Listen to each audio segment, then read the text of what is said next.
A very good afternoon to all brothers and sisters in the Dhamma. Today is the 24th April 2022, Sunday. So we will be continuing our sharing from this book, the 36th lesson of the Sixth Patriarchs Platform Sutra. We are at page 59. The 36th lesson of the Sixth Patriarchs Platform Sutra. I think we stopped towards the end, but we have to go back a little bit for recap. Maybe two more paragraphs. Okay. So what I will do is I will maybe summarize to you what we discussed earlier on. So what we have discussed earlier on is about the cultivation. And we went through quite a detailed process to try to understand it.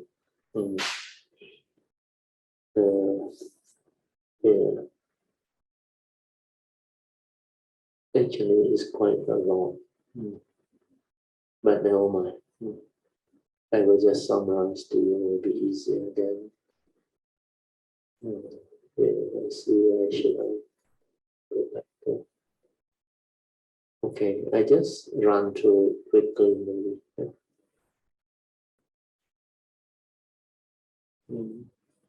On page 56.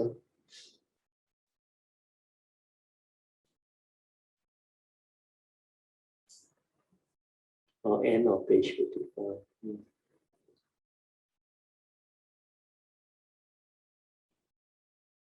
So basically, the cultivation is about developing and training the mind to be mindful, to be aware, to be heedful. Unless you can do that, it's very difficult for you to progress along the path of Dhamma.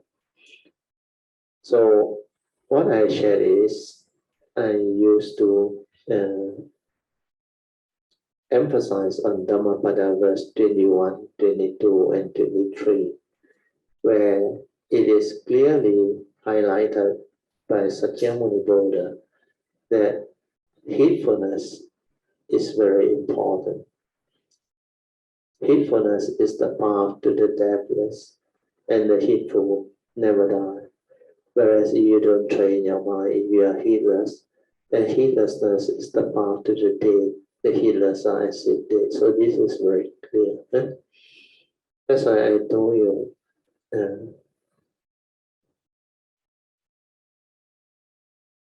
whenever I travel or move around, even while in my office, my mind is very sensitive and fully aware. So that was the stability of training you need. Means on a daily basis, there must be mindfulness. You must be fully aware. Then your mind only can be sensitive because it's silent and fully aware. And because it is sensitive and fully aware, it can sense many things. But it's not involved with those things because it just understands these are the realities.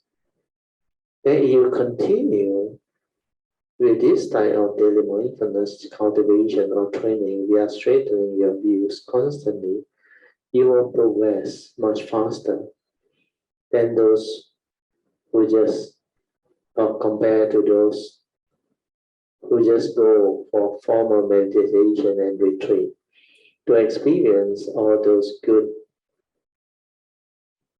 meditation, especially those who seek calmness and peacefulness, concentration, etc., but never develop the daily mindfulness.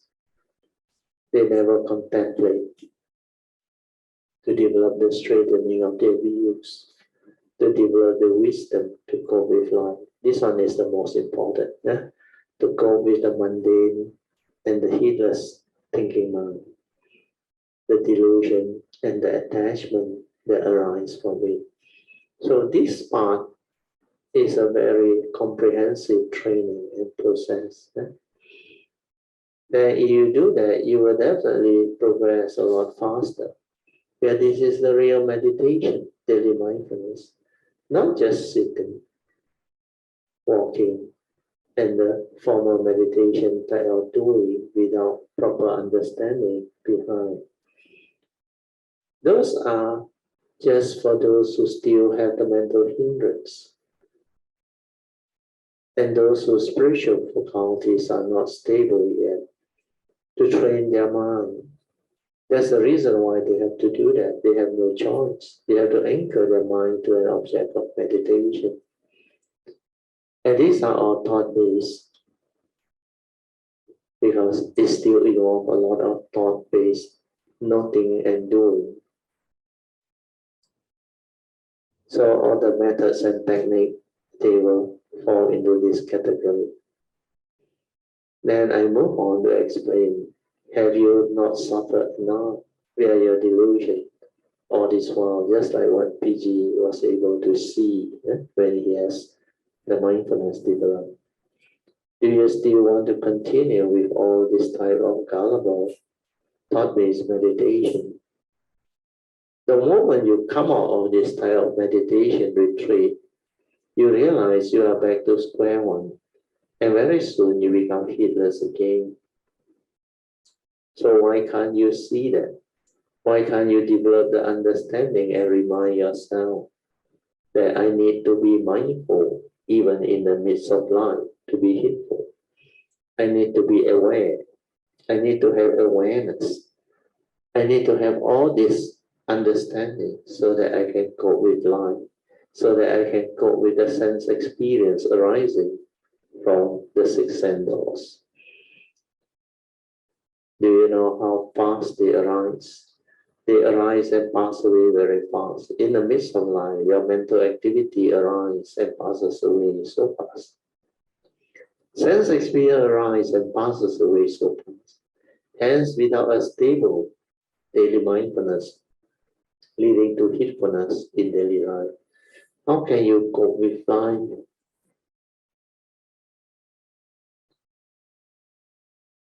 So if you cannot cope with life, it's not easy to understand life and live life. Especially without the wisdom developed, is without yoniso manasikara, the wisdom or the wise attention at the moment of sense experience. You totally cannot cope with life. You will be deceived and deluded. Then you forgot about meditation, because according to the Dhammapada verse 21 of the Buddha, the heedless are as if dead. Hence, all this doing without understanding have got no more meaning. You meditate without understanding, then you are trying to fool yourself, deceiving yourself, thinking that you have meditated. No, the real meditation is to understand all this in the midst of life, to see your defilements, to see the essential Dhamma, to straighten your views, and to free your mind. Not to latch on to all those so-called good meditation, we are delusion anymore, and not to cling onto them anymore. Wisdom cannot be developed via knowledge. It is only possible to develop it via the silent mind that sees, understands, and awaken to all this. If you are serious about life, serious about meditation, you will see them through your silent mind. So this part is a very important understanding. Then I continue by saying that's the reason why meditation is about training this mind to be aware, stabilizing it, developing the spiritual faculties to overcome the mental hindrance. When you have cultivated the five spiritual faculties until they are very stable, your mindfulness will be there naturally. You will be mindful naturally. You can meditate very easily in any posture, anywhere, anytime, at any place. The problem with human beings is initially they are already heedless, because they haven't developed the five spiritual faculties to cope with their mental hindrance. Hence, they don't know what to do, just like your case. You only start to see how it affects you and how it torments you. The second noble truth is so true and clear to you only now. If this is the case, then you have to determine and inquire, how can I develop the wisdom to free my mind? How can I come out of all this delusion? How can I develop the wisdom, especially the contemplative wisdom of the second turning to free? Reflect on the Dhamma that the Buddha has taught us. Reflect on what I have shared with you. I've introduced a lot of skillful means, a lot of understanding for you to awaken to liberate, for you to understand and not to be gullible anymore. These are all the understanding that can help you straighten your view.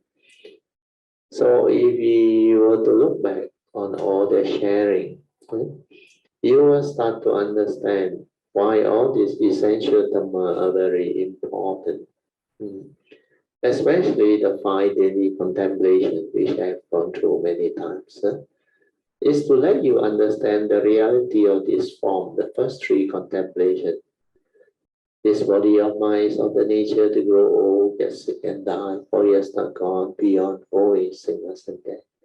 That itself is the initial wisdom you must have regarding this body, so that you will not attach, you will not cling, you will not be deceived by it. Yeah, these are only elements, goes the way of nature. It's not you. They are all dependent, originating, condition arising, cause of phenomenon. So this initial understanding is very useful. Then contemplate on the 4th daily contemplation. All this that we believe belong to us, our loved one, our prized possession, our property, our wealth, they don't really belong to you. They are dependent, originating, condition, arising, cause of phenomenon. When conditions are there, it appears that it belongs to you, or you have certain authority or control over it. Mean you have the right to use it or in possession of it. But all this is based on causes and conditions. When causes and conditions cease to be, especially when your identity ceases to be, or sometimes even before your identity ceases to be, when there's an economic crisis or you make the wrong call, a wrong decision, you may lose everything you believe you own or you have. It can be your investment, it can be your property, your wealth, your business, or whatever, even your loved ones. Yeah. So when all this arises, the Dhamma will unfold. Then you realize separation, the 4th contemplation, is a reality. When conditions cease to be, separation will happen. And separation leads to traumatic suffering, misery. When you lose all those things that you hold on to dearly, like your loved one, your prized possession, your wealth, your property, your title, your ideology, and all these things, what will happen to you? When conditions cease to be, it ceases to be. So sometimes it can be due to death that leads to separation, death of a loved one, very traumatic. And when you lose your identity, you are no longer the CEO of the company, or no longer in charge. Then you lose your ability to have control or power. Then you can be declared a bankrupt, or you can be charged for criminal breach of trust, or even for theft and all those things that leads to what they call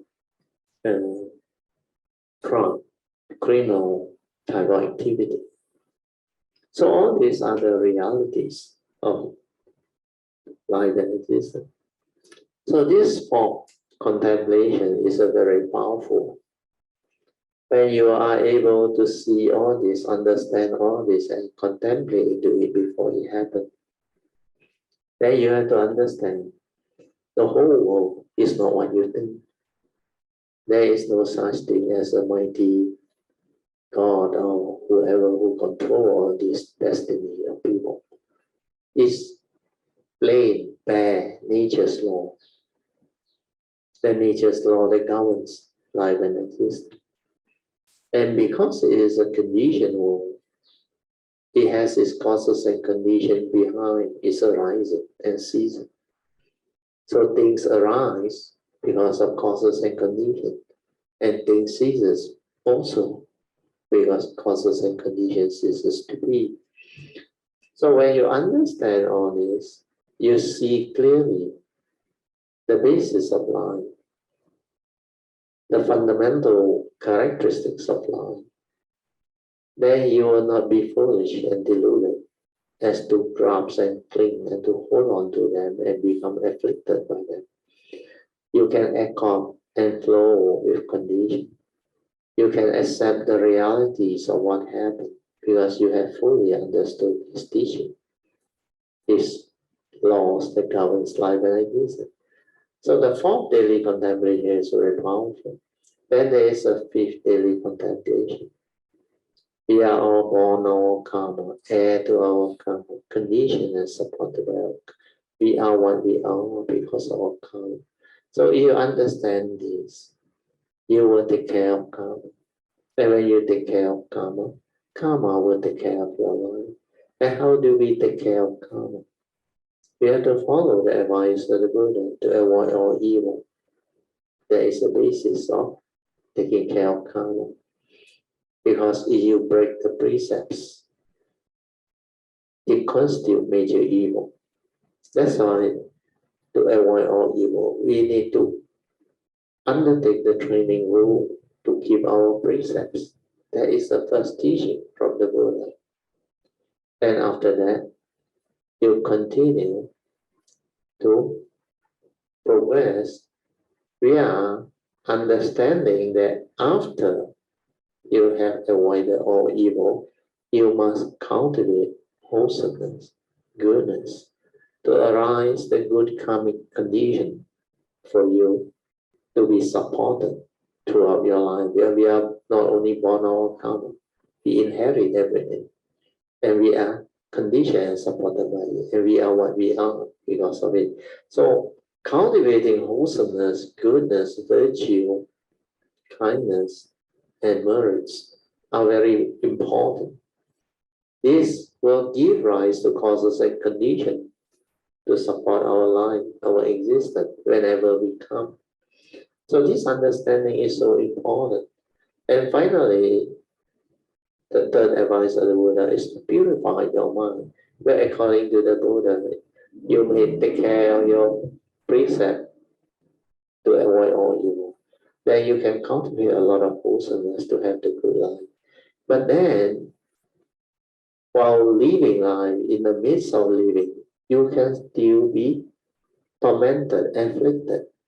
Because there are certain realities of life and existence, especially the First Noble Truth realities. When you confront them without the Dhamma understanding and wisdom, you will suffer. That's why the third advice is to purify your mind through the silent mind, to realize that Dhamma, that wisdom behind, to insight into phenomena, to awaken to their universal characteristic, so that you don't deludedly grasp and cling onto this fine aggregate of form and mind, giving rise to satiety or self-delusion. And this is the most important. From there, you start. Then the other essential Dhamma is what constitutes evil, the three evils of greed, hatred, and delusion. Expand on it. Then when you know what constitutes evil, then you will know how to deal with it. And to deal with it, like the Buddha said, you need to be heedful, you need to be mindful.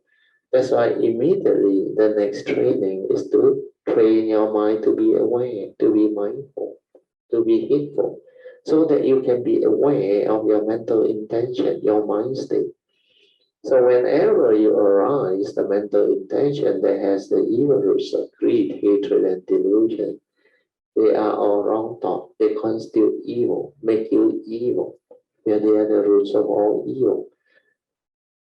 So this is how the cultivation is to be carried through. You don't develop all this, you can't. But unless you are mindful, aware in the midst of life, sensitive, you cannot see all this. Then after that, we have the four right effort, which the Buddha emphasized in the Noble Eightfold Path. The first right effort is to abandon whatever wrong thought, wrong speech, wrong action that has arisen. So how can you do it? The Buddha taught the 5 ways to do it. The first 2 ways, of course, is still thought-based. You can reflect on it, contemplate, and try it. It may help at the initial level. But the third and the fourth way is the meditative way. And this is where the wisdom comes in. The third way is just silence your mind to be aware, to be mindful, leading to heedfulness.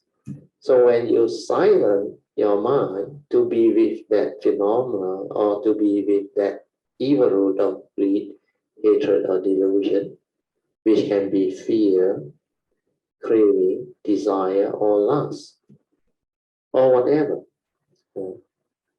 even anger, hatred, envy, jealousy. When it arises, you aware, then stay with it. Don't do anything. Relax into it and be with it. Then find out what happened. If you do that, you will develop the initial wisdom. Then it will cease. Then you come to realize a very profound understanding. All the so-called evil roots of anger, hatred, fear, worry, anxiety, desire, craving, greed, possessiveness, they are dependent originating. Because originally our mind, before it stirs into that emotional state of negativity, of ignorance, it was tranquil, still, peaceful. But that is your true mind. The true mind that is without duality, without thought, without emotion, nothing. It's just aware. It's just a nature within. If they are not you, then why do you arise then? Then who are you? What are you? If you trace the origination factor, which is the fourth way to find out how it arises, how anger arises, how fear arises, how all this negativity of mind state arises, you realize it through one of your senses, either your seeing consciousness, hearing consciousness, smell, taste, tactile, or thought consciousness, especially the first 3, seeing, hearing, and thought consciousness. These 3 are very powerful. And when they arise at the moment of seeing or hearing or thought recollection or memory, your habitual tendency, your views, your opinion, your conditioning, they start to come in and input the content and stir your mind. Then you realize it is your wrong view, psychiatry, that condition you to behave this way. Then who gets angry? Nobody. It's the wrong view that condition your emotion, your habitual tendency to stir, to react, and to become that way. But that is not you. That is dependent oriented, as you have come to realize. When you silence your mind to meditate, the anger ceases, the fear ceases, the hatred, the emotion all cease.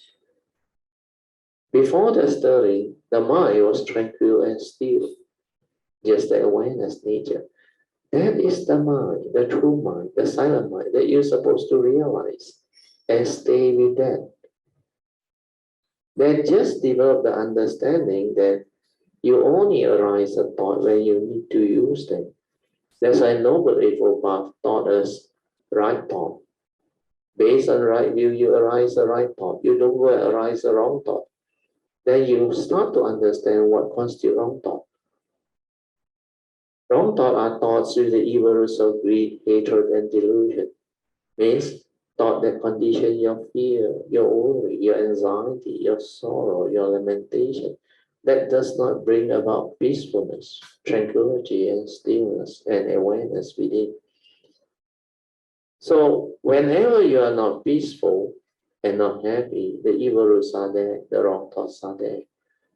So what you need to do is to understand all this essential Dhamma with mindfulness, be sensitive, and allow it to cease. And that is how you abandon it. Of course, the first two is thought-based. Think of the direct opposite wholesome thought to cease the wrong thought. Like when you have anger, think of metta, loving kindness. When you have metta, you cannot get angry, isn't it? It's either or. But that doesn't help you in the long run, because every time you get angry, you go back and hide yourself and develop metta. Then you become peaceful again. But then you have to leave now. You have to come out into society.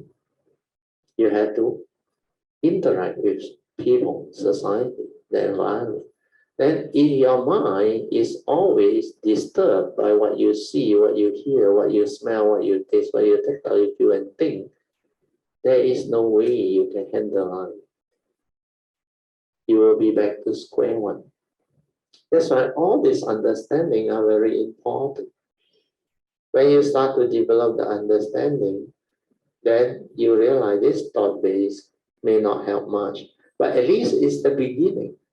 At least for those who don't know how to meditate, they can overcome temporarily their anger, their hatred.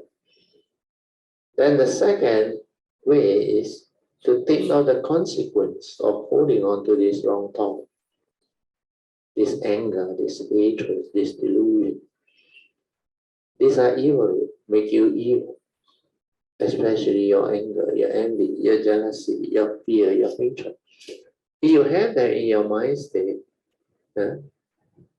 means you don't know how to live life. You are creating chaos in your life. You are creating delusion in your life.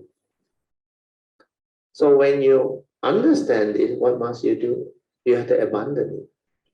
That's why you don't want to end up having the evil roots that cause your downfall, coming downfall. Then you determine to abandon it. How do you do it? And the third way, silence your mind and be with it. Let it cease. See it happening in your life, in your meditation. And when you continuously see it, then you realize all this anger, hatred, they are not intrinsic within your true mind, your silent mind. They are dependent, originating, condition arising, causal phenomena, created by the mundane thinking through wrong view, delusion. So this understanding is very important. Then when you trace the origination factor, you realize through your senses they come. That's why without mindfulness, without heedfulness, you cannot go with life. At every moment of sense experience, your mind stirs and react and become otherwise. So the only way to deal with this is to contemplate, reflect, and insight into phenomena to awaken, to realize this teaching.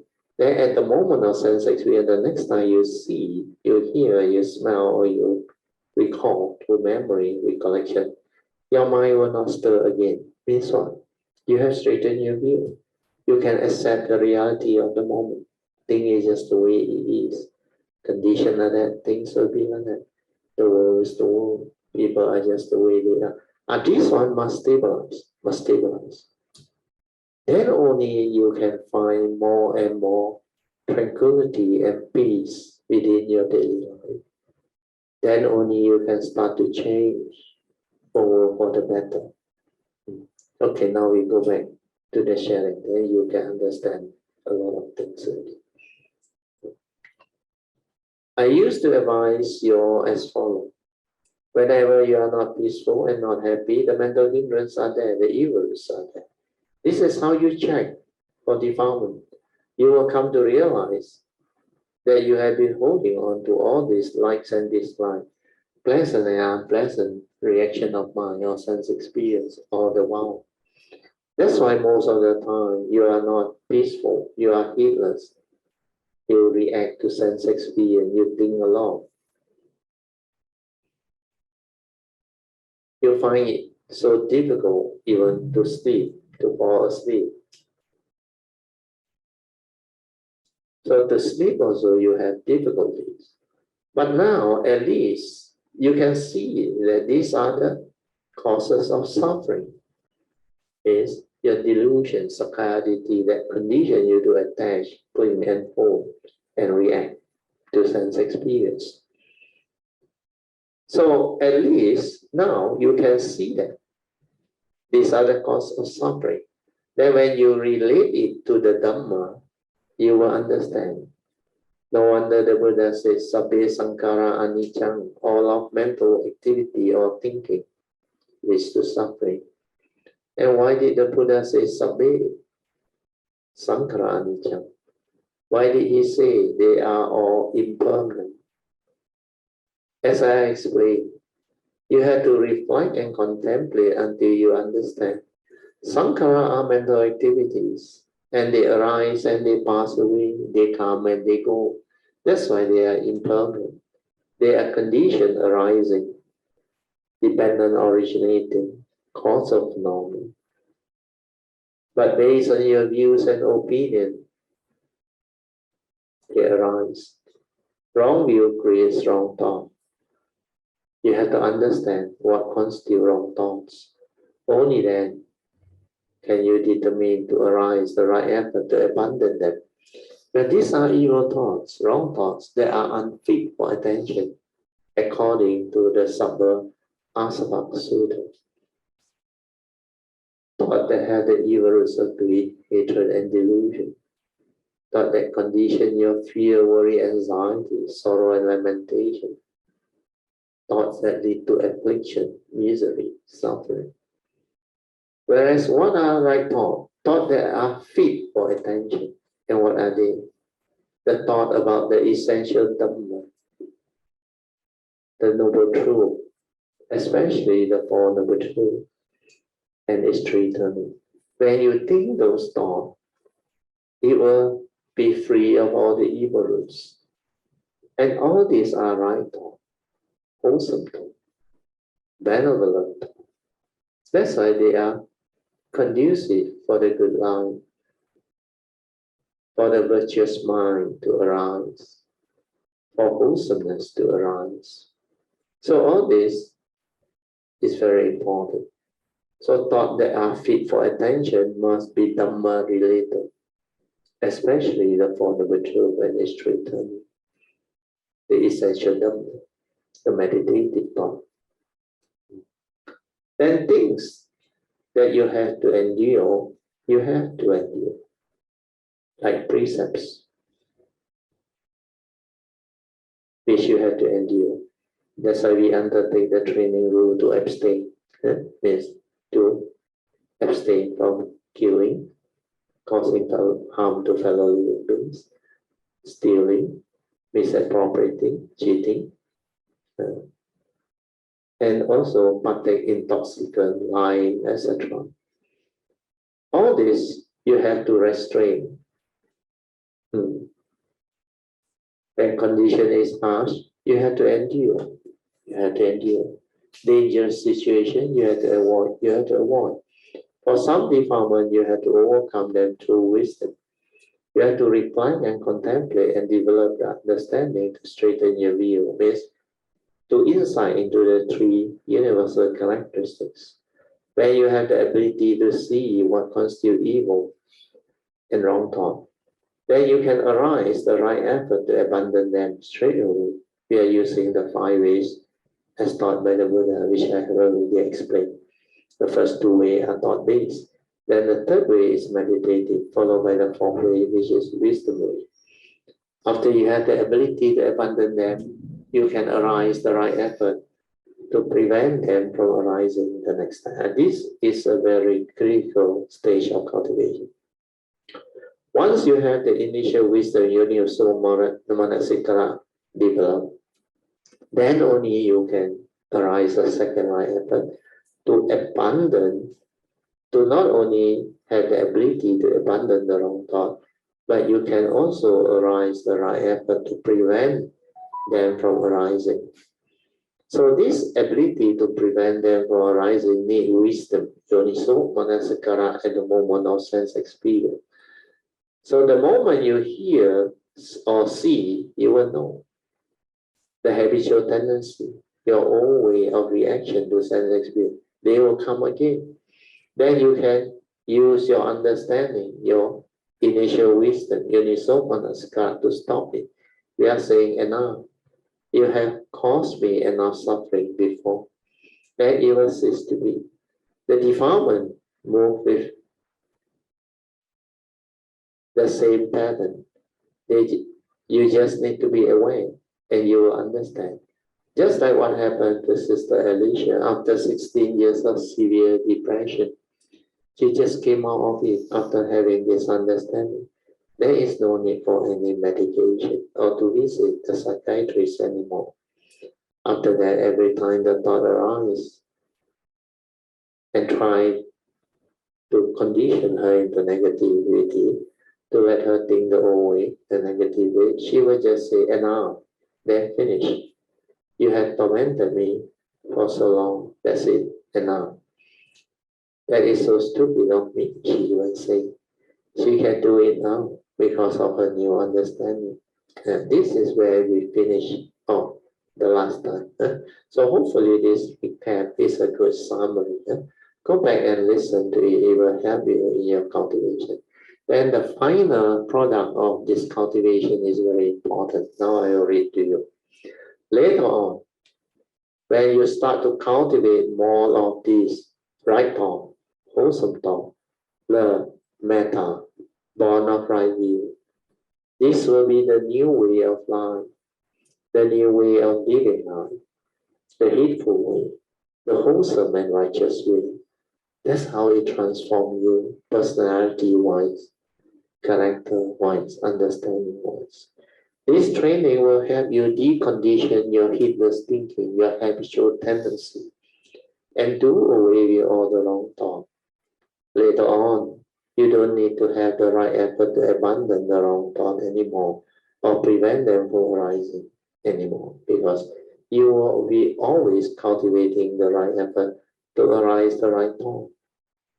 They are still not in you, like sincerity of thought, generosity of thought, gentleness, pleasantness, kindness, goodness, and all the various good emotion. That's why the word in Mandarin, Hao Pi Qi, means good emotion. Good emotion means you will not behave like before. There are selfishness and delusion. That is cultivating the right effort to cultivate the right thought, right speech, right action, and right living or livelihood. They are still not in you. Followed by the last or the fourth right effort to refine upon and perfect all this right thought, right speech, right action, wholesomeness, and understanding that you have already cultivated. Then you have a lot of gratitude, a lot of respect for others. Then you will rejoice whenever there is wholesomeness. You will have loving kindness towards nature too, towards all things. You will rejoice in the goodness of what people do, their wholesomeness. No more of the evils of envy and jealousy. You don't perceive people with negativity anymore. You perceive them for what they are. You will come to realize all this understanding. You will come to realize all this understanding can help straighten your views. And when you have straightened your views, or you have the right view, it will condition your right thought. Then you become beautiful and wholesome. Your mind becomes so different, and people will like you. The animal will feel like you. All the beings, they also can feel you. then your nature shines forth. There is an aura that is rather radiant and very different. They become your karmic inheritance. Dharma protector will protect you. Then you become really, truly beautiful and a blessing to all. That's how you transform. And this is what meditation is all about. Then your cultivation becomes so beautiful. And this will transform you from being a heedless, deluded living being into a heedful living being. And according to the sharing, I word it differently. From a heedless, deluded way of living into a heedful, wholesome way of living life. Then your life becomes so different. There is so much love, so much understanding, and so much joy. And life takes a turn and becomes so meaningful. You can experience all of the pristine beauties and wonders of life. You see life in a different light, not like before. Every day also getting angry, moody, unhappy, stressful, miserable, running around here and there, holding on to all these things, holding on to this, holding on to that, worrying about this and worrying about that, etc. That is crazy, heedless living with so much suffering and so much misery. Why can't you develop the understanding to be more aware, to be at peace with every moment and every situation in life? Then you can get to experience all of these pristine beauties and wonders of life. You can be with the moment more and more, with more and more joy. You don't think, don't carry things or whatever burden around, then don't worry about that. Then you are always at peace. Why do you have to worry? Why do you have to carry all these memories, problems? All this come from delusion, your wrong thoughts, due to your wrong views, sakkayaditi. You don't have the right view. You don't have faith in your own karmic law. That's why you project your thought and you worry so much into the future. If you have faith, if you have followed the advice of the Buddha that avoid all evil, do good, and purify the mind, take the Bodhisattva vow, your nature will be beautiful. You will have the ability to avoid all the negative conditions that can lead to negativity of karma. Then all this beautiful understanding and cultivation will help arise the causes and conditions for good karma to come, for you to receive your good karmic inheritance, and your spiritual nature will also arise. Then when you continue to develop the purification of mind, the wisdom, you become more and more beautiful, you become more and more wholesome and virtuous. And this is what meditation is all about. Not just sitting, walking, and doing all those funny things without proper understanding. Those who do that, maybe they don't have a choice. They have no choice.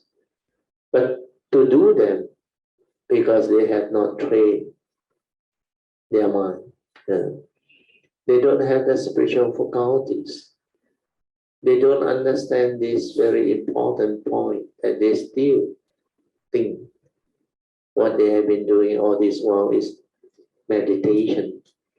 That is the most gullible, because that is just a skillful means to train their heedless mind.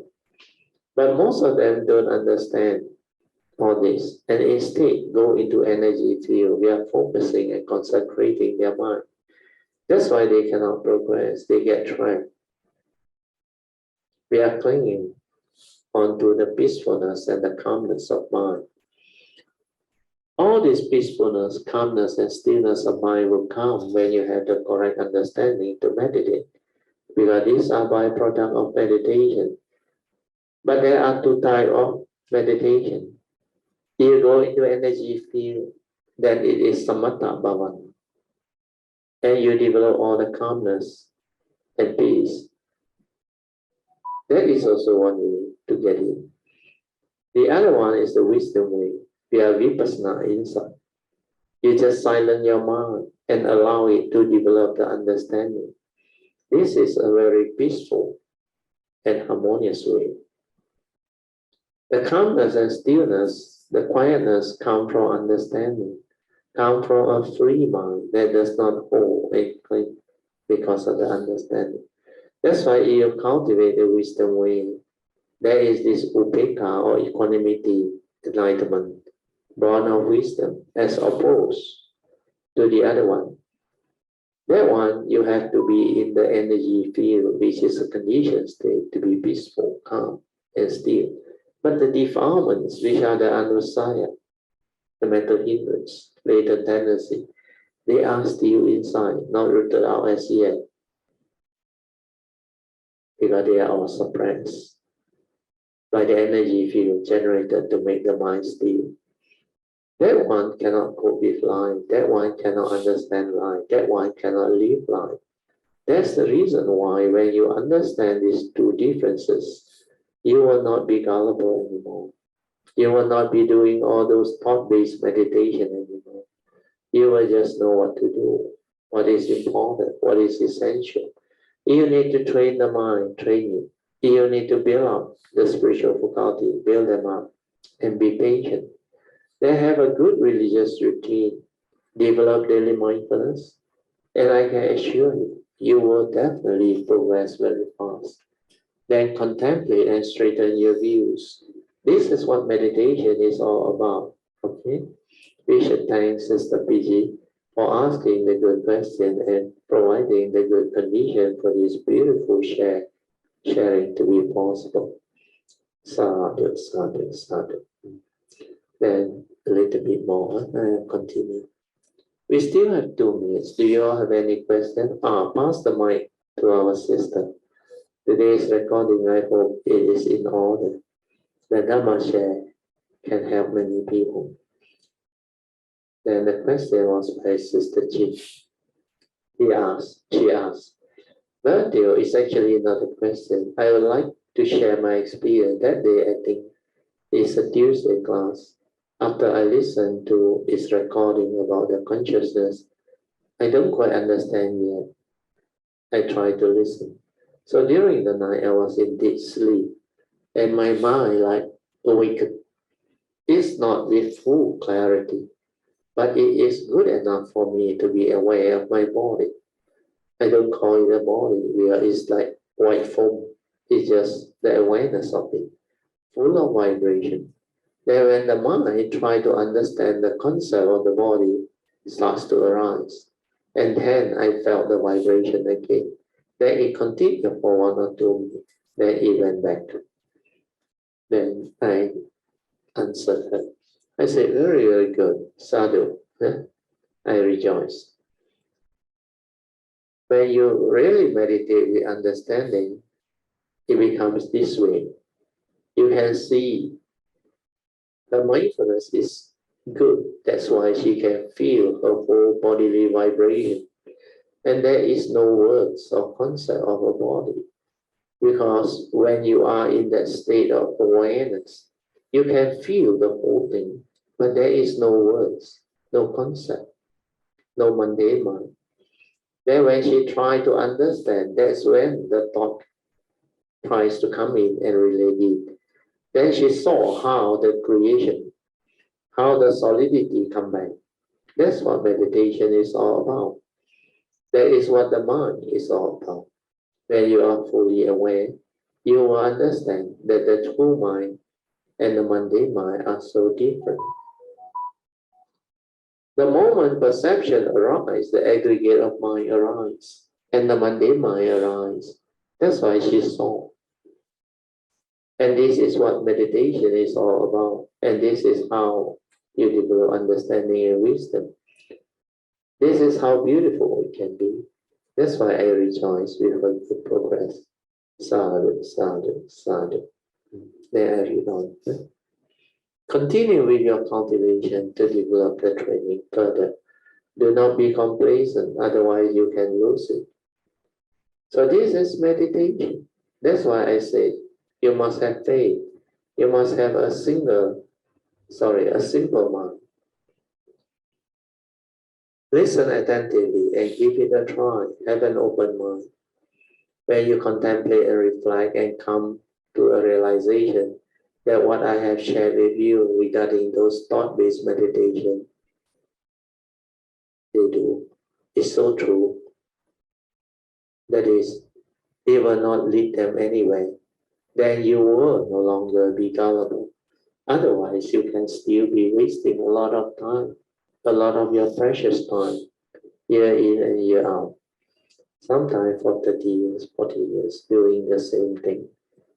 And you are still back to square one. Not much change, except maybe Dhamma knowledge.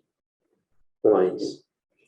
For these people, when they sit, they are calmer and more peaceful. But when they don't sit, they are back to square one. And yet, they still don't understand. They still think they are meditating in the midst of life. It cannot. If you cannot be heedful or mindful, you don't stand a chance. The reason being, the Buddha said it very clearly under Dhammapada verse 21. The heedless are as if dead, spiritually dead. Heedfulness is the path to the day. Heedlessness is the path to the day. Without heedfulness, you don't stand a chance. Okay, good. And I rejoice. Sadhu, sadhu, sadhu. I hope it's recorded. We should end because my brother from Alaska is coming over here. We will do the sharing and transfer of merits, etc. and the closing puja. So this closing puja covers the sharing of merits, the transfer of merits, invocation of blessings for our nation, and making our aspiration, etc. The class ends with reverential salutation. We are mindful bow of respect to Lord Buddha, Kuan Yin Bodhisattva, and all the worthy ones. Good. Just nice. And the full sharing. So we finish this book. Okay, you can start your 45 minutes of awareness-based meditation.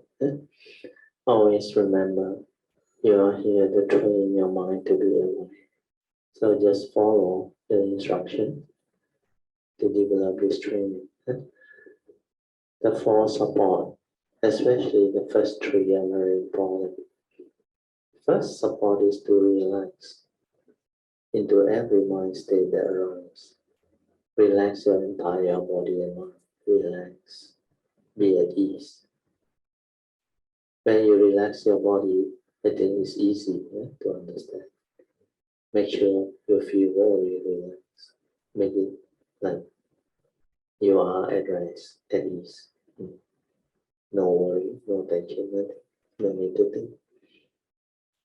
Then relax your mind. Just any tension, any stress within, or any tightness. Relax it. Feel it soothingly relax. Especially your eye muscle, your facial muscle, every part of your body and mind. Relax. If you feel very peaceful, very quiet, very calm, it's good. But if you want to sleep, never mind. Initially, let it sleep. Then later on, when you have enough rest, maintain awareness. The third support is to maintain awareness for as long as you can. Then during that time, when you are just aware, whatever arises, let it arise. Don't continue the thinking. Don't allow the mind to proliferate, to continue to create concept, idea, and thought process. just silent, relax, maintain awareness. Aware, finish, aware, finish. Whatever arises, let it be. Then finally, your mind will settle down. It will become more and more quiet, more and more tranquil, more and more silent and still. And when the silence can be realized, that is the beginning of stability of mindfulness development. And continue to observe silently. Maintain that stillness, that awareness, just aware.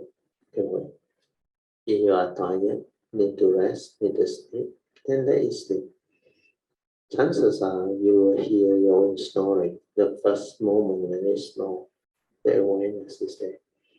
Then when you hear that, your awareness pick it up, maintain awareness again, then let it rest.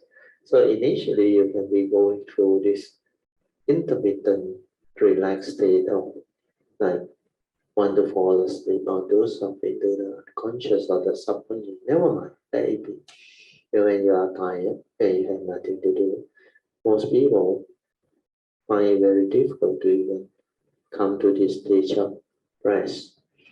You can do it, it's very good. It's a very good way of recuperating after a tired day. So you just let your mind settle down, become very quiet, very peaceful, and rest. And when your awareness is like not able to sustain, the mind will go off into the subconscious or the unconscious, and it will like rest, triggering of the snore or whatever. So every time you hear, you maintain awareness until this one stabilizes. Okay? So now I will let you meditate on your own.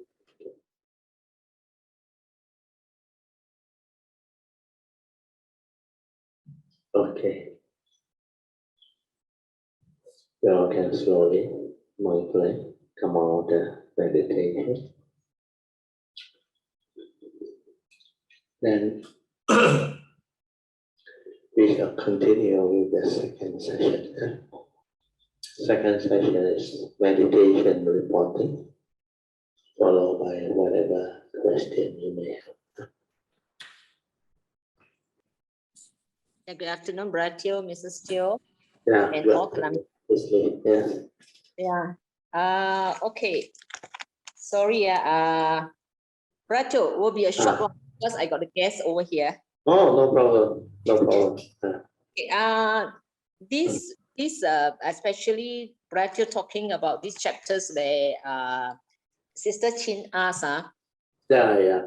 compared to last time, this time it's very clear of the two natures because he cannot understand the function of these two natures.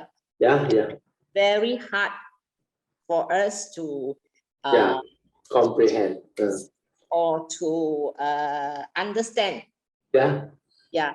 So, and because of this, that I also see the integration how Brother Teo write up your Bodhisattva vow. Yeah. Because this vow, the view, especially you put it at the initial stage, is actually addressing the karmic hindrances for us. Yeah. Then after that, because as we go about, then we come to, in order to stabilize our sati, the aspect of the five aggregates, because when in sati, when you will the five aggregates, it will be totally different from when you are in mundane. Because when you are in mundane, most of it, the thought is so fast that you are actually entangled with it. Yeah, because most people don't have the wisdom, the clarity of awareness to be with the wisdom aspect of your nature. That's why they don't know how to use the mundane mind. So when they don't know how to use the mundane mind, they tend to get themselves entangled. And most of the time, they are with the thought, egoic mind. But one question I want to ask is like, this, we can see very clearly in the mundane side where the mental factors arise is due to cause and conditions.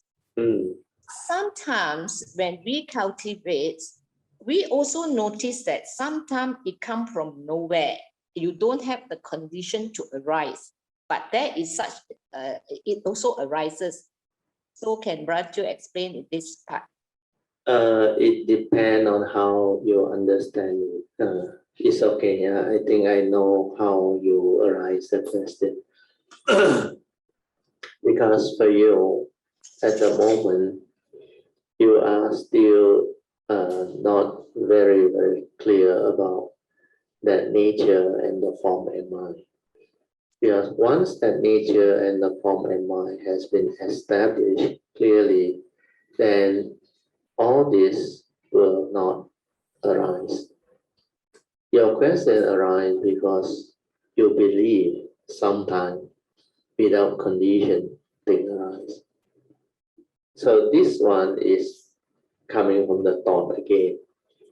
But when there is this nature's understanding, the nature has nothing to do with the thought. There is no such thing as a conditioned world that has no condition behind its arising of any phenomena.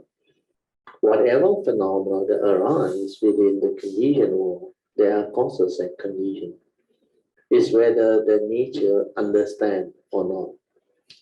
So like I mentioned, you listen to this carefully. Man can only do one thing at a time.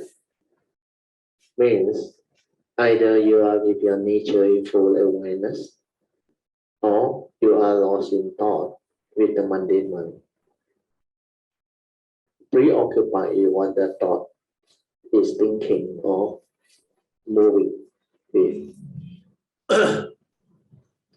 So this shows that the form and mind, which is the thinking process and the physical, the first aspect as a human being or a living being, or the second aspect as a thought. When it is the thought, the moment it arises, that thought is not with that nature. But that thought, that mundane mind, can be connected to the wisdom that has awakened. So that is where the difference is.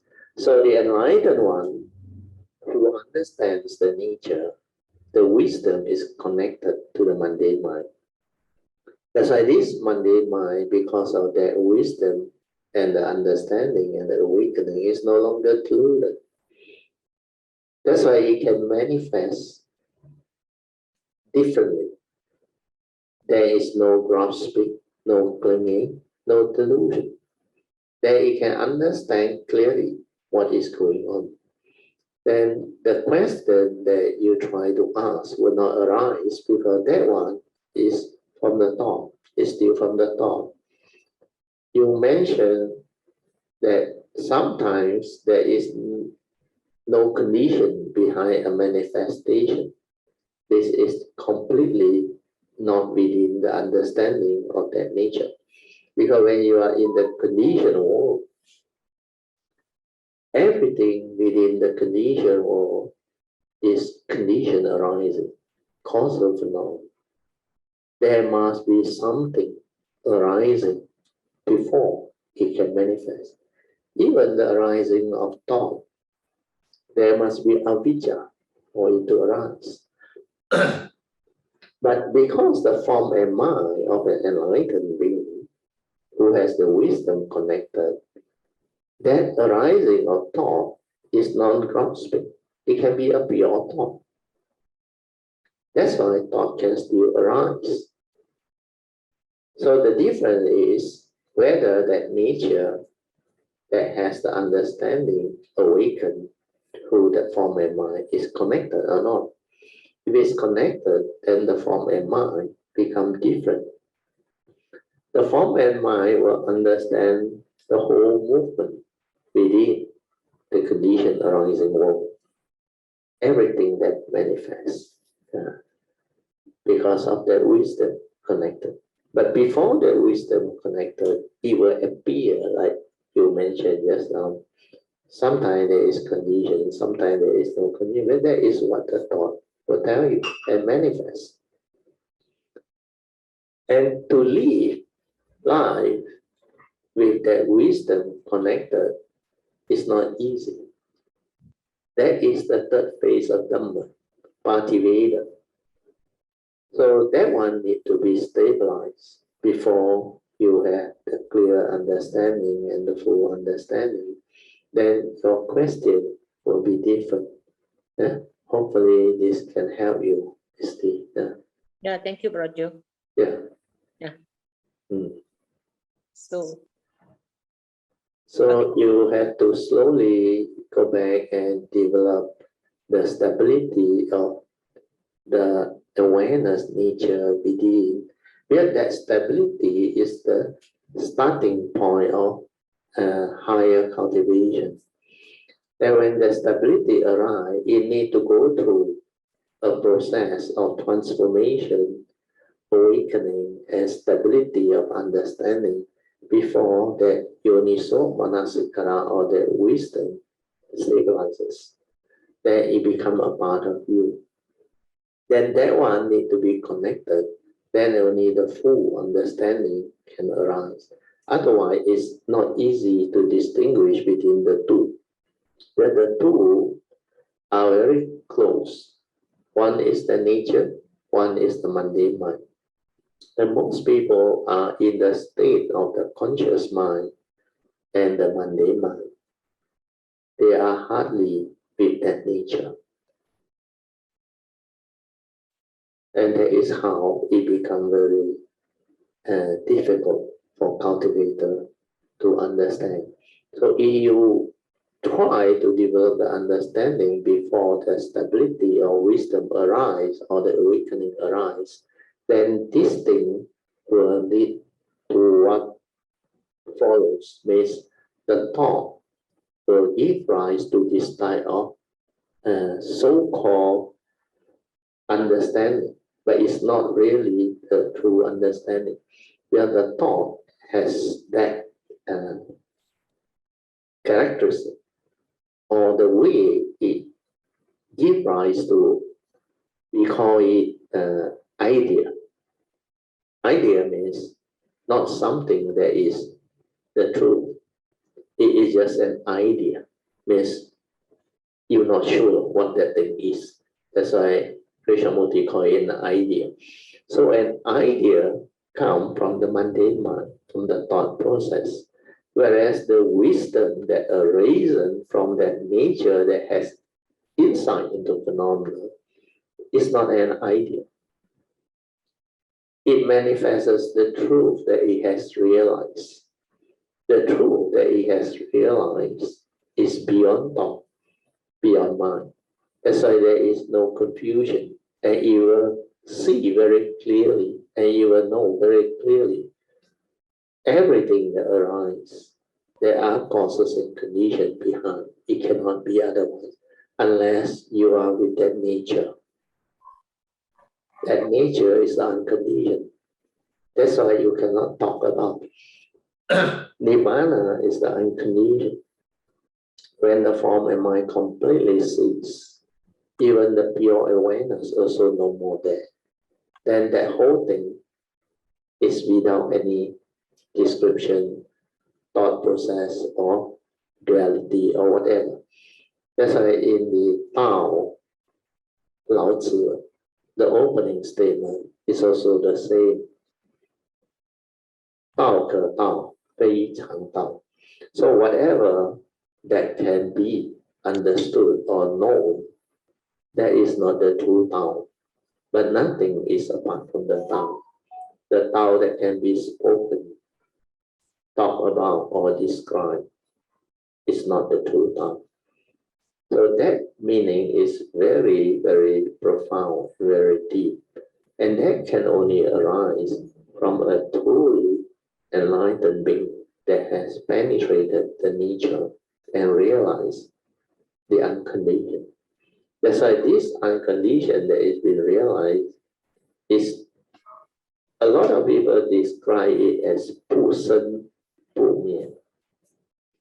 Sometimes this word 不生不灭 may not be the full description, but it is the correct description, because there is no arising and no ceasing. But this state can come about even if it's not undergoing Nibbana. Those who go through Nirodha Sahampati, they can also realize that Pusan Pumya. But it is not the unconditioned. Yeah, after that, the thing will manifest again. Especially those in the Brahma line. That's why there is one line where there is no thought involvement in the Brahma line. So this one, a lot of people don't understand. They thought only the form exists. There is no mind. There is mind, but they went into that state, which is actually a conditioned state, which is completely not that type of cessation. So when you talk about the cessation of form and mind, which is the realization of Nibbana, we need to be very careful and very clear about what these two things are. Yeah, one is through jhana. You go through jhana, then you experience at the fourth jhana, where there is equanimity of mind, that suddenly like everything doesn't arise. Then to the meditator is like no arising and no ceasing. Pusan Pumya. That's why they also use the word Nirodha, which is completely cease. But that one, in the fourth jhana one, is different from the cessation of Nibbana. The cessation of Nibbana has got no aggregate, not even the pure awareness, nothing, everything ceases. Then how it arises, how it actually manifests, nobody can know except the form and mind that went through that thing. Because you need causes and conditions for it to arise. Then when it arises, you got no say in when you can come out and all those things. It's that nature state. Then when they come out and manifest, the person who is fully aware that went through will see the process of creation, how the whole thing come out. How from that nature, that movement, that creation, is like the newly born form and mind arise. Then how you finally animate into a human being again. How the consciousness that manifests split into that three areas and animate the living being. For us, it's a human being. How one part of the consciousness goes to the heart, one goes to Dantian, and the other part goes to the brain. Then this whole thing animate that form and mind to make it alive. Then it become like a fine aggregate of form and mind alive again. Then from there, it manifests that so-called creation process. Then that form and mind, the two aspects, they start to manifest again. Then the whole of that karmic nature, spiritual nature, they are still there. That's how the thing become what we call life. That is living. So all this transformation, only, like the Buddha said, the wise one that go through all this will come to understand. That's why this Dhamma Ipacetang can be realized by the wise, each for themselves. Then no one else can go through that cessation of Nibbana, unless the being that has the wisdom, the understanding, the stability, and the condition for it to go through. And most of the time, those who do the same good way is only a glimpse. It's not a period of cessation. But the glimpse is good enough. Sometimes it's that moment of cessation is enough. That wisdom, that trigger off from coming out of it. That's why they call it the change of lineage. There's a Pali word for it. When you go through that glimpse of cessation that come on immediately, that form and mind that go through that realization will have the understanding. It's at least a sotapanna, no more sakayaditi and all those things. The self-delusion, no more. The fine aggregate of form and mind becomes like very clear to that being. That's why after that, it is different. Its behavior is all different because it's no longer having that sakayaditi, self-delusion. Then the other two factors will also follow those. But they have still got to work on the other factors. The fourth and the fifth, 6, 7, 8, 9, and 10. And the fourth and the fifth, these are more difficult. They are like your sensual desire and your youth. So even at the Sakadagami stage, the second stage of sainthood, the fourth and fifth factors are only reduced, or they use the word attenuated. Means your sensual desire and your ill will is only attenuated, reduced. It's only at the anagami stage that they root out the lower five factors. Means the fourth and fifth factors will be rooted out at anagami stage. But at anagami stage, they will realize the cessation for longer period is no longer a moment, a glimpse. Initially, maybe it's just a glimpse, but as they progress towards anagami, then their cessation will start to be longer. Then when you realize arahantship, of course, that time the cessation can be for quite a while. It depends on the cultivator and the individual. So all this is what Theravada also is clearly described in the Sutra by the Buddha. But as you go through the cultivation, you can understand all this because that transformation process of this, it follows certain type of understanding. That's why you have to have that type of understanding. Otherwise, you cannot understand what is being like described in the Sutra or spoken in the Sutra or spoken by the Buddha during the time when he arrives. So all this can only be comprehended by people who has developed the transformation and understanding. So for the time being, I share all this is so that you can listen to this, Sister Lee, because you have the condition. And this is the part you need to slowly, patiently develop the understanding so that later on you will understand. It's just like during that time, 2016, when we had this sharing, you can't really understand how even PG and Sister Jean, their question and all those things, and sharing and how I reply to them. But now you have better understanding because you have developed some form of progress, understanding, transformation.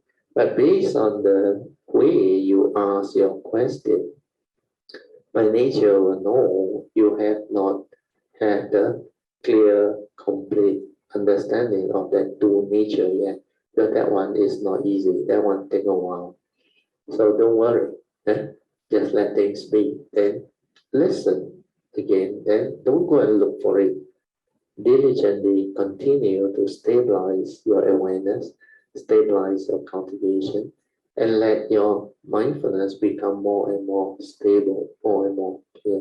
Then let the transformation take place, especially the fourth support.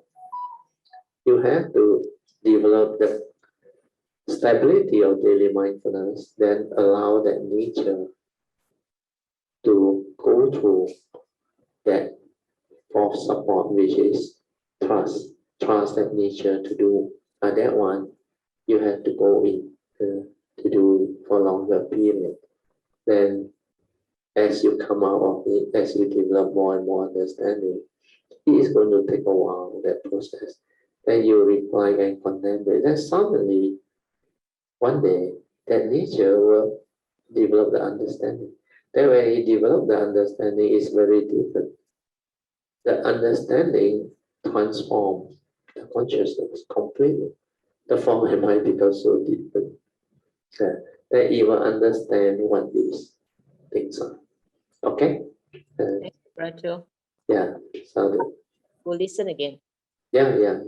This is useful. Yeah, this is very helpful Yeah. because in stabilize in like for daily mindfulness, it's much easier. But when it comes to meditations, it will actually fall back to the old habits. So yeah. That part, even the song also went through long period. That's why that one need to be worked on, so that you see it clearly and identify how the thought come back through the back door and do all these things. And as you go through all this, you will start to understand the deep meaning of what I used to advise you all, like even some there. Don't try to know when you are doing the cultivation, the practice. Then the most difficult one is don't try to do. Trying to know is the first, they call it obstruction. 障碍. Because when you cultivate, who is trying to know? The thought come back. The thought want to know, am I doing it correctly? Is this what it is? I believe this must be it. The real one is different. No need to believe anything. The real one, when he goes through the thing, like that one. No wonder people cannot understand. All along, it has been this way. When you have highlight to us, right, especially certain important pointers, once you we can see clearly. Correct. You will have an idea of what that thing is. Yeah. But you have not gone through. You have not reached the understanding and the stability. Right. That's why the two are still different. But it's a very good progressively. Therefore, people who can understand what I say at this level is already very good. It's very difficult to comprehend even until that level. Unless you go through the awareness-based meditation, the mindfulness training, the stability, and the understanding of the essential Dhamma, all these are almost like impossible. That's why you look back the cultivation. Most people who so-called cultivator, meditator, maybe 20 years, 30 years, 40 years, or their whole life, cultivating in the temple, go for retreat or whatever. But as long as they are still trapped in the thought-based meditation, they really don't have the understanding. Yeah. And you will know what there's a big difference. The way they talk is very theoretical Dhamma knowledge, and they are not clear and not sure of many things. So these are the people whom we find it very difficult to explain to them, because they tend to be so conditioned with those methods, technique, and Dhamma knowledge acquisition that they develop through that. And they believe what they are doing is correct. Sometimes they use the word vipassana and all those things. But not understanding the two nature, the two mind, is like Huining telling the disciple or Sensiu, as long as you speak not from the nature, you cannot teach. Technically, you cannot teach the true meditation. You must have that nature. Everything arises from that nature. From that nature, thing manifests. you cannot understand that nature, you cannot comprehend, you cannot share, you cannot deliver that type of Dhamma that is capable of awakening living being. That's why he teach the Noble Eightfold Path. He teach the Four Noble Truth and the Three Learning direct from the true mind, from that nature. So whatever Dhamma that is spoken, not from that nature, is still not the penetrating Dhamma. Because realizing that nature is very important, and that is the first hallmark of winning. Wu Nian. If you cannot realize that state of no thought is the stability of awareness without thought, you cannot move on with the cultivation. But it's from there that the stability of sati is established, leading to heedfulness. Then only the whole cultivation starts.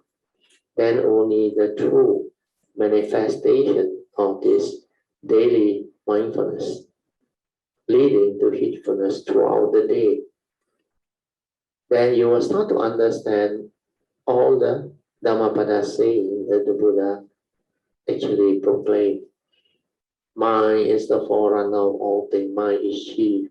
When mind arises, all things arise. Then heedfulness is the path to the deathless, whereas heedlessness is the path to the day. The heedful never die. The heedless are as it is. All these things start to have clear meaning. And then there are a lot of things that the Buddha also shared within his essential Dhamma teaching. All this will become clear only after you have realized that true mind, that silent mind, that nature. But from there, this Dhamma arises. So not until this is understood. That's why it's always from that nature. If you do anything apart from that nature, you can never see the real Dhamma, the true awakening way. So this one, as cultivator move on, they will start to understand. And that is a very important beginning. That's why not until winning rise, a lot of them are still trapped in the top, doing the various type of thought-based meditation, encompassing method, technique, chanting, and the various skillful means. Even when the fifth patriarch was around, it's not to say he doesn't know how to teach what winning teach. He himself realized.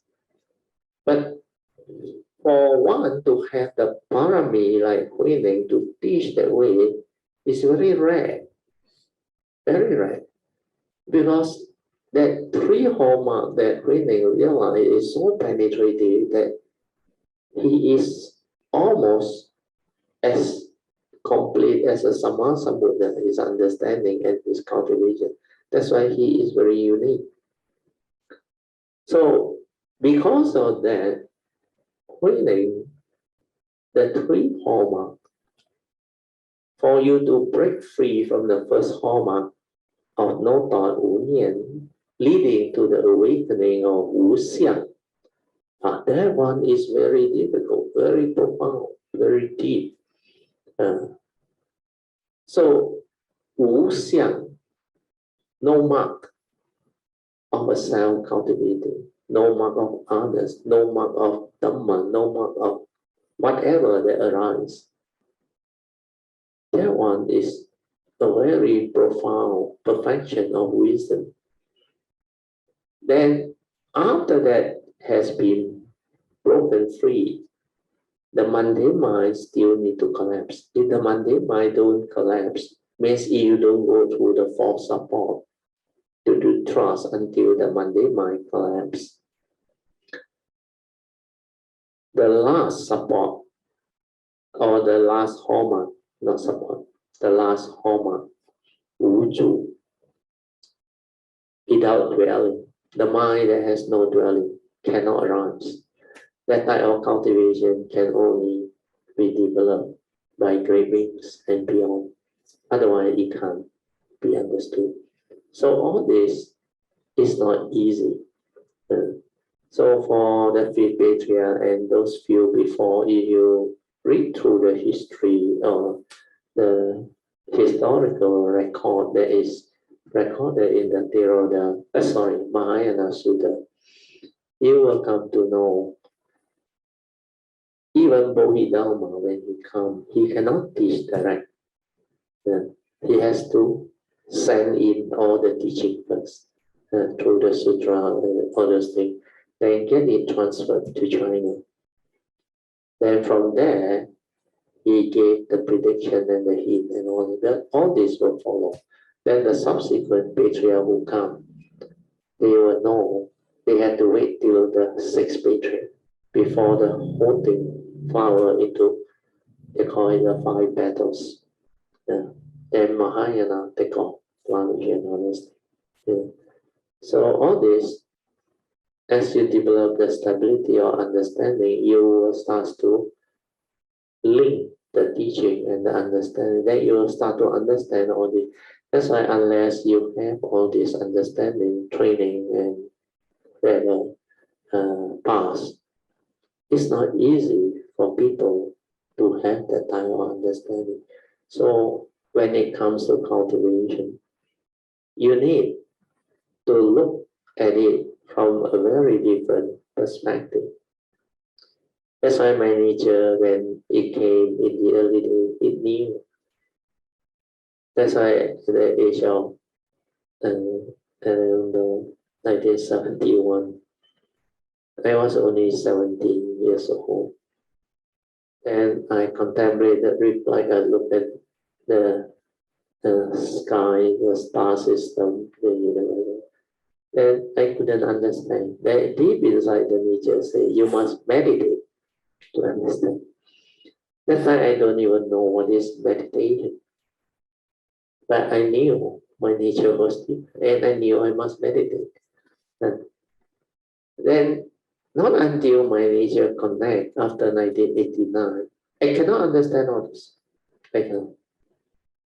After it connect, after the force support coming, then a lot of things happen. Then only this nature start to inherit. Then only it start to have the understanding. Of course, even before my Monday mind collapse, I already had the Dhamma, the understanding of those things. But the spiritual nature there, the thing that my nature cultivated and perfected, cannot come back to me like immediately. Cannot. I need to slowly develop the connection through the fourth support. The fourth support is very important. When I start to connect from there onward, after 1989, my nature, then a lot of things happen. That's why at that time, I don't know how to explain all this to people, because my nature, no, nobody can understand. Who can understand? And what is all this? It's so weird and so different from what people do. It's completely not written anywhere, not shared by anybody. But then, this nature went through that type of transformation and inherit. Then when I was asked to share and teach, surprisingly, the understanding is inside my nature. Then when I read those sutras, my nature can understand. So how you explain all this? You can't. So all these are related and connected to our eons and eons and eons of perfection.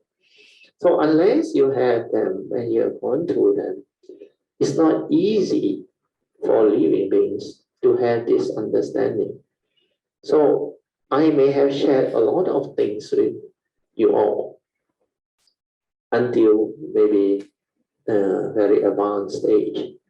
But don't be too eager to understand all those things, because all this it's not possible, not until you have gone through that transformation and you have your past, you have your cultivation.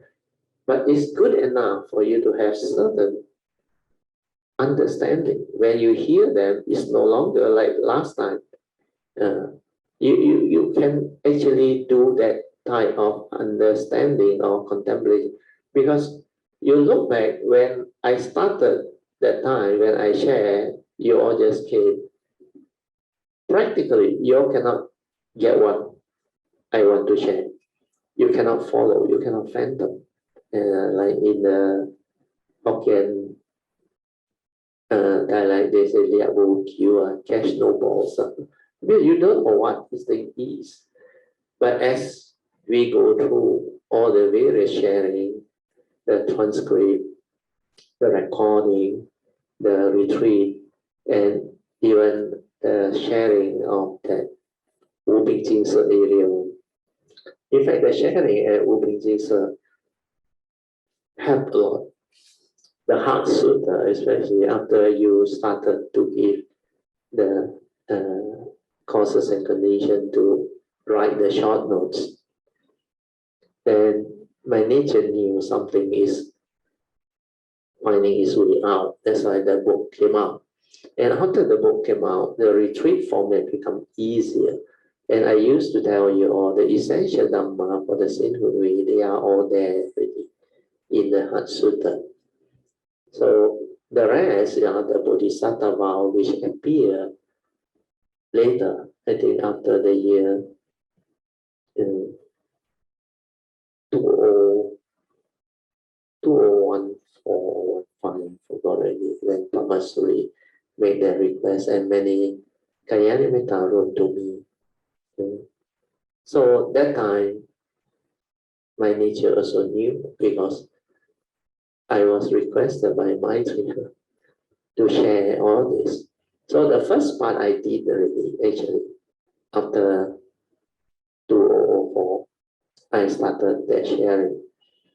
Then the second part was the Bodhisattva way, which Maitreya came in the year 2008 to make that request. That's why after 2008, a lot of things starts to happen. Then because my nature accepted the request, then things starts to unfold.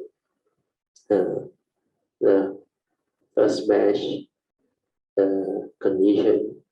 Then after that, immediately, Sui An Sai, in me from there, they make the request for me to teach the Thursday class at Sui An's house. So that was the year. That's how it started. Then after that, I think Pamasuri, they all came. Then the rest is history. So all this, when you trace back what I have shared, then with your own cultivation, with your own progress, you can reflect and you can contemplate, then you look back. That's why a lot of Kalyanamitta, they felt so blessed. Well, this teaching is not easy to come by. It's not easy to comprehend. It even took a lot of you so many years to have the understanding, to reach the understanding of the present day or moment. And this is not easy. And you all will know. Then going forward, a lot more things will happen. That's why, based on that, I say, be patient. Don't be too eager to progress. Don't be too eager to know. Be patient. Diligently cultivate. Then everything will unfold naturally on its own. Then there will be a lot of joy. So far, I think it's still very smooth sailing and beautiful for most Kalyanamitta. That's why everybody is more or less moving at the pace it's meant to be. But everyone is different, like I used to share. So don't be like too eager to know to progress and all those things. Just have faith, patiently, diligently, cultivate. Then let things be. Let the nature unfold. Let the understanding unfold. Then later on, when it happens, of course, when I say when it happens, it keep on happening. It is unending. Where this way is very long.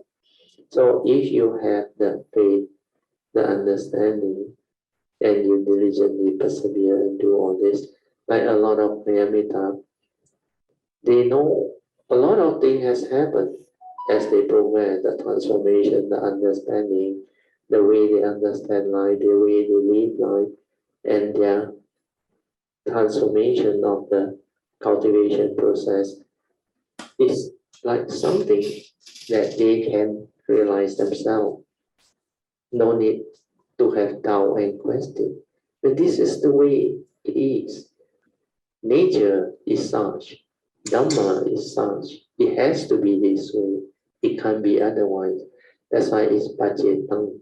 So the word Pacetang is very important. The moment it's being realized, it's with that nature. No need to remember nothing. It's always there. But of course, follow this form and mind. As long as this light of form and mind is still there, the understanding is really there. But once the form and mind is gone, of course, that segmented line is no more. But the cultivation to improve your karmic nature, the spiritual nature, that one will get lost. Where is within the nature's law, is there. So whatever you have cultivated, your bodhisattva vow, your whatever aspiration, perfection, and all those things, they are all part and parcel of what you have cultivated and developed. And this was set for the causes and conditions for future coming. That's why I say this, like the most important thing you all need to know is to understand what I share and summarize it through the bodhisattva vow you can, so that you won't get lost. So that once you make that firm aspiration, or what we call it, the vows and all those things, by invoking power, merits, and understanding, it will set forth the way permanently, so that once and for all, from now onward, into the future, you will never get lost anymore. This understanding, this way will be there for you. And this is to cut short most of you all's journey of the Bodhisattva way, because my nature realized most Bodhisattvas haven't established this understanding. Then when there is no sasana, they get lost. Then because they did so well during the sasana, created so much affinity and merits and wholesomeness and condition. But at the same time, they also create karmic obstruction without knowing. That's why it's a mixture of things. Then when they go through the non-sasana period, they get lost again. The form and mind drift again.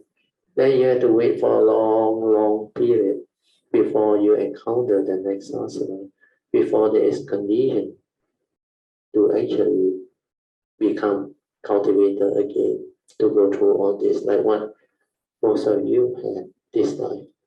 These are parami from your past.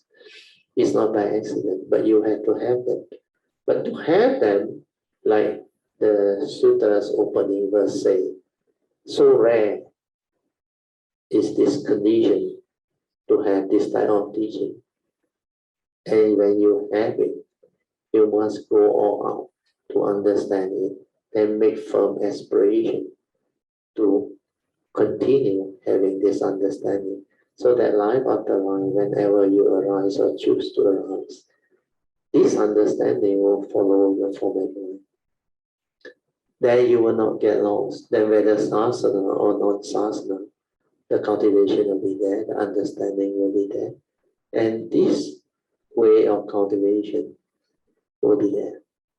Okay? Wesley, salute to you for creating the condition and for me to summarize the whole thing again, so that Kayamitas can be reminded of the important tasks that they need to develop as understanding, and just have faith, then determine the evil power of knowledge. Just like one PG they all has developed. Then when you have that ability to stabilize all this, your Saddha, Virya, Sati, Samadhi, and Panya, the five spiritual faculty, will fall into place. And at that time, the nature will open up. And then the transformation process can happen. And as it happens, more and more things will unfold, leading to clear comprehension, clear understanding. Okay, Ms. Lee? Then, Brother, thank you very much. It's a good detailed explanation. Yeah, the summary. Yeah, it's a summary. Good evening, Brother. Yeah. This is still an all Kayanamita. Yeah. Very good sharing. Yeah, today on is very good. Though I still very far from me. Never mind, it's okay. At least you have the joy and the understanding that is very profound sharing. So this is good enough, because later on, things may unfold, things may happen. The most important thing is to have the faith and the joy, and determine, aspire. Yeah. Brother's sharing this afternoon. So as we cultivate right thoughts, right speeches, and right action more and more, and our mind becomes more wholesome and virtuous. I think that is very, very true. Yeah, the cultivation process is very important. That as you do this, you will transform from the heedless way of living to a heedful way of living. Because when you have right view, right understanding, and the stability of wisdom to accept the reality of the moment, then life becomes different.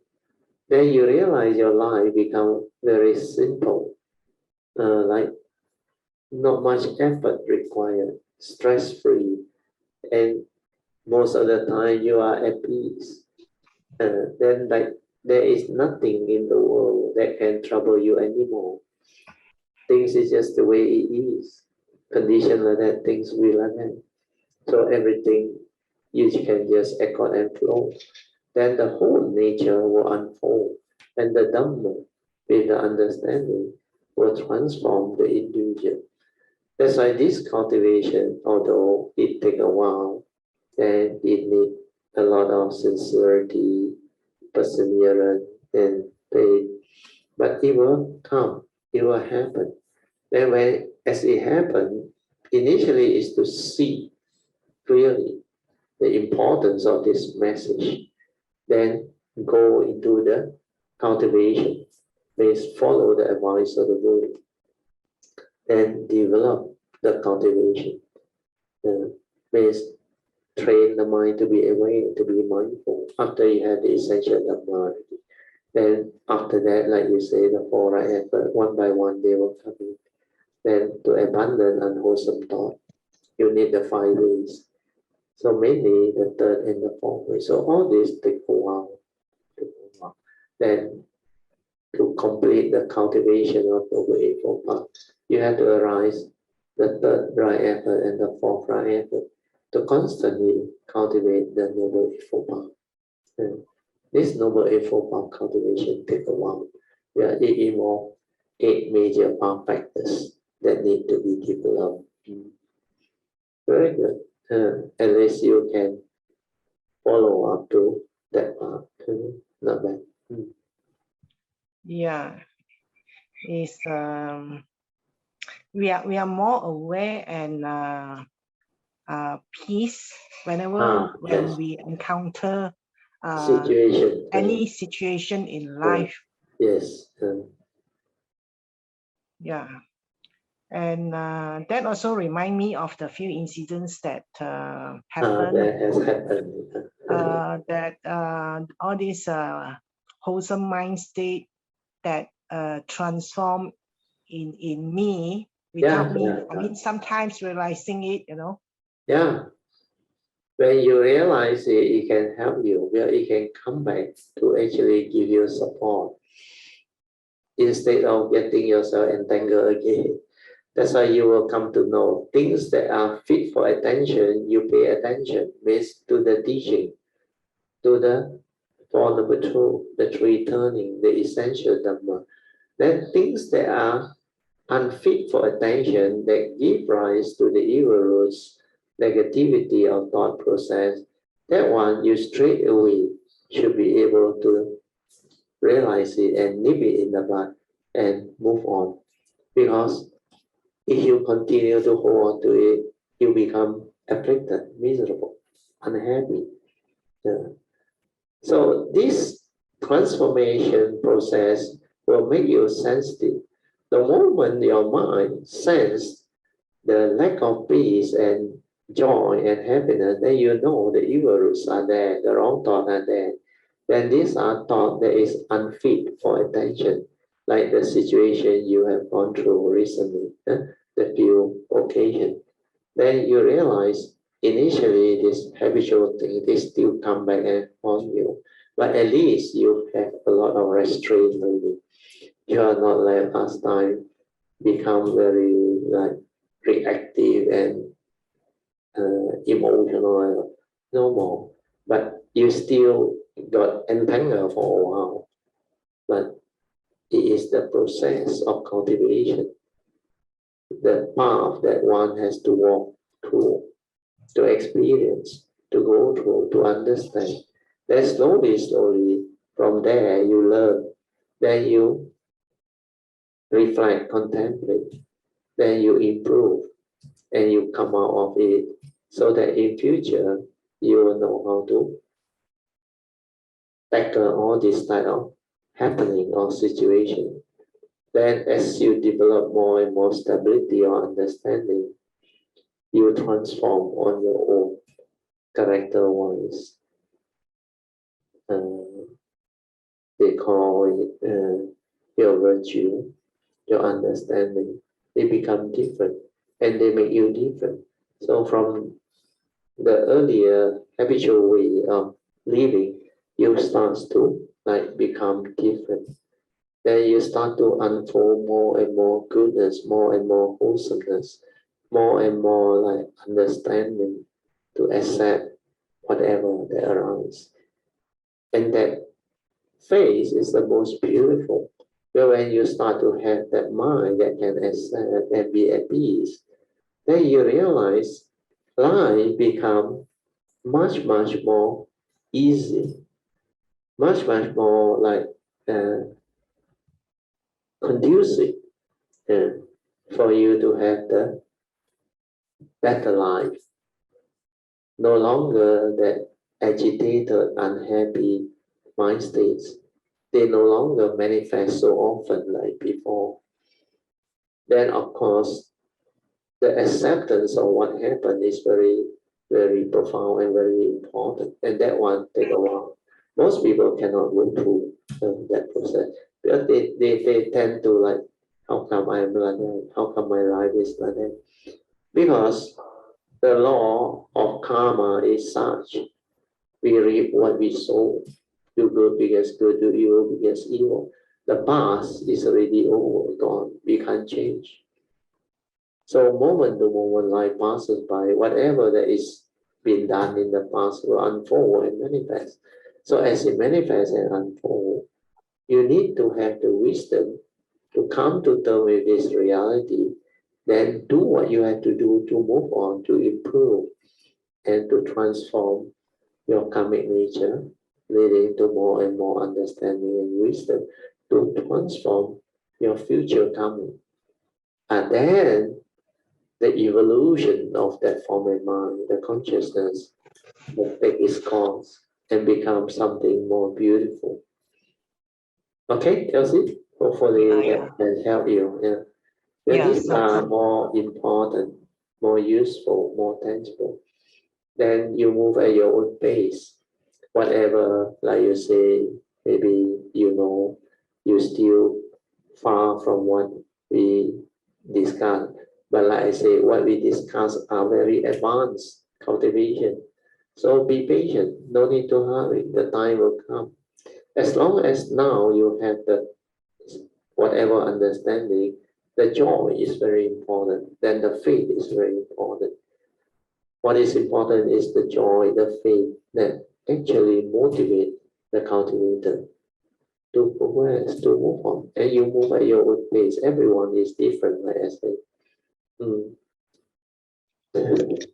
Yeah, sadhu, Bertie. Sadhu, yeah, I'll see, sadhu. Anything else? Yeah, not only that, even I will value more of the livings. I mean, even small insects life, Yeah, there was one time. So correct. when I was about to wash the clothes in the morning, so when I wanted to scoop the powder, I found there's one insect, one bug, drop inside. So the moment I saw it, so my mind just told me, oh, it's nothing to do with me. You are the one who dropped inside. Yeah, you can see the selfish thought. Yeah, that is because the thought will try to justify. But later on, as you cultivate, when your metta is there, when your compassion is there, very strange, the first instinct is to try to help the insect or whatever. I remember in the early years when I started, I used to see these ants going into the milk. We have the canned milk, the Anji Guling or thing outside. Then I would try my best to say that sometimes the black ants, they float on the water when they are thirsty or don't know what. They come to the cup. Then I will get the tissue paper and save them. Even there was one incident when at this Achana Chalo there, place is what is the name of the place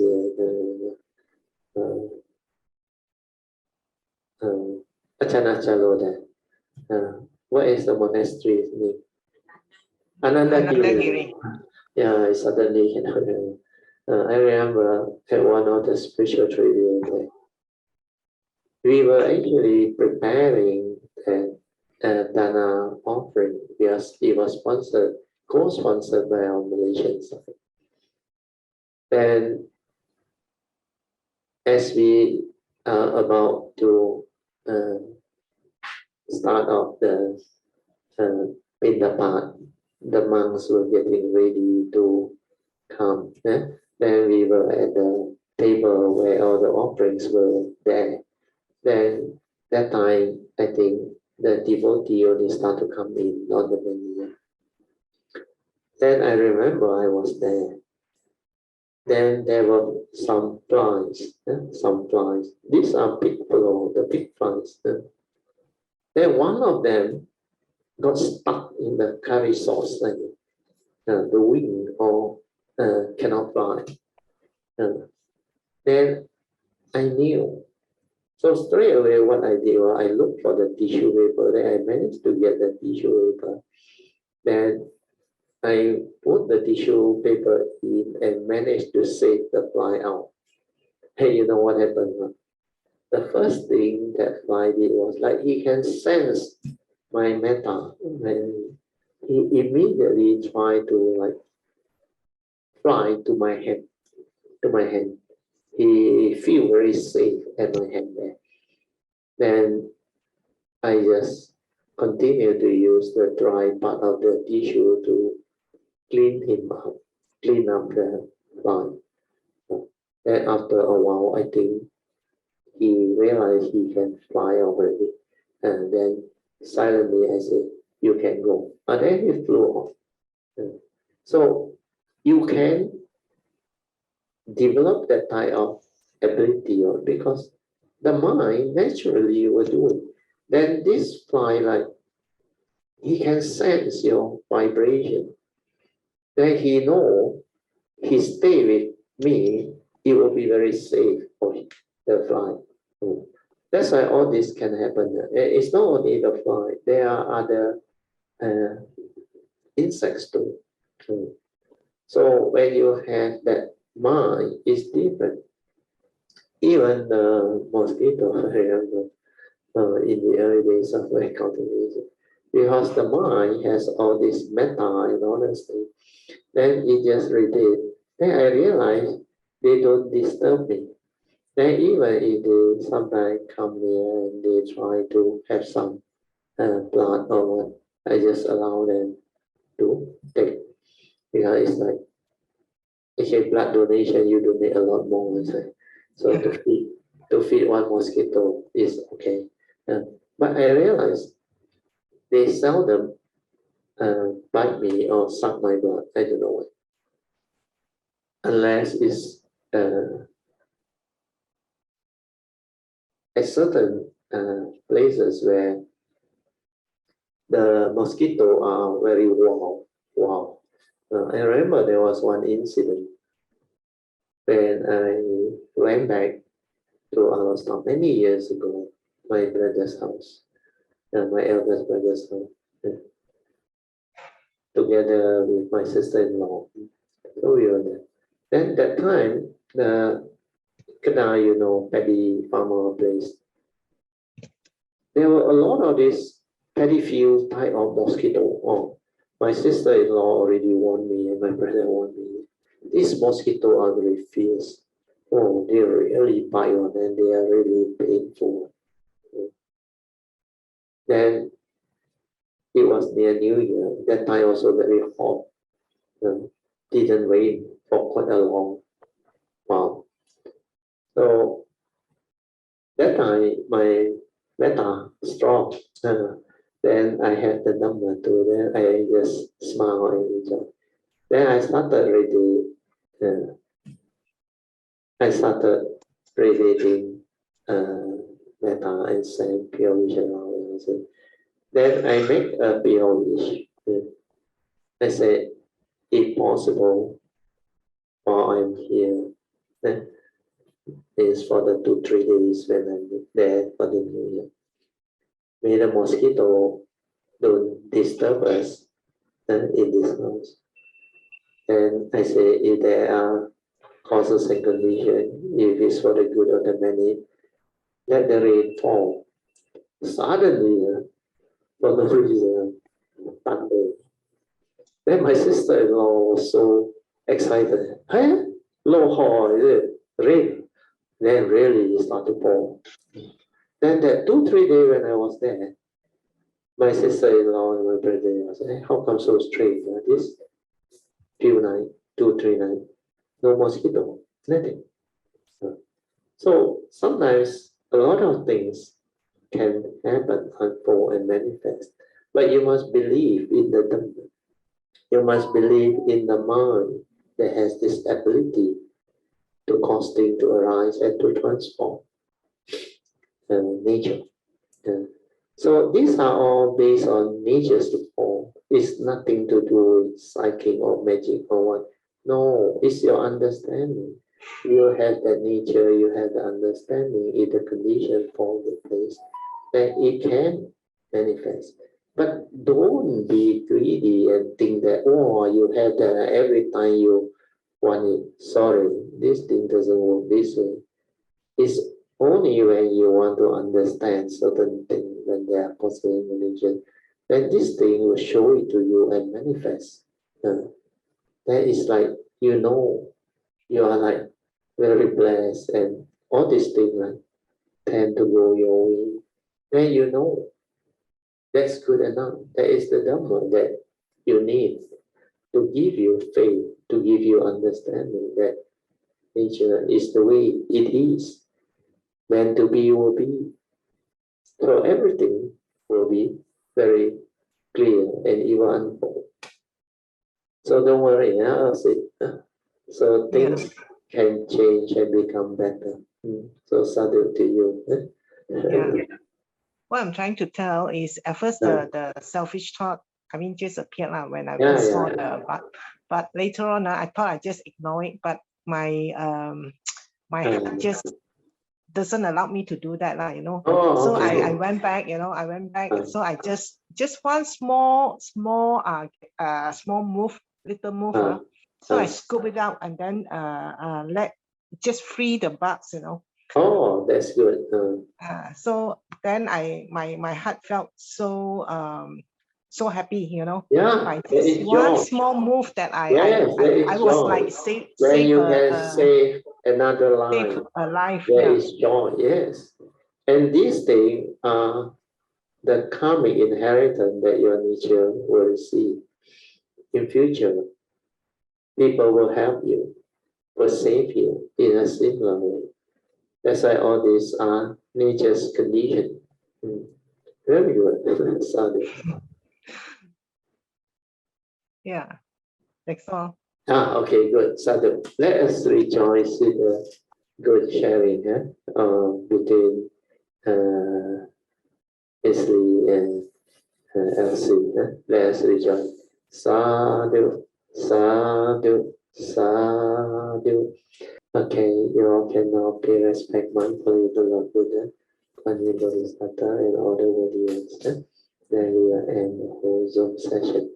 Thank you so much for your participation. Sadhu.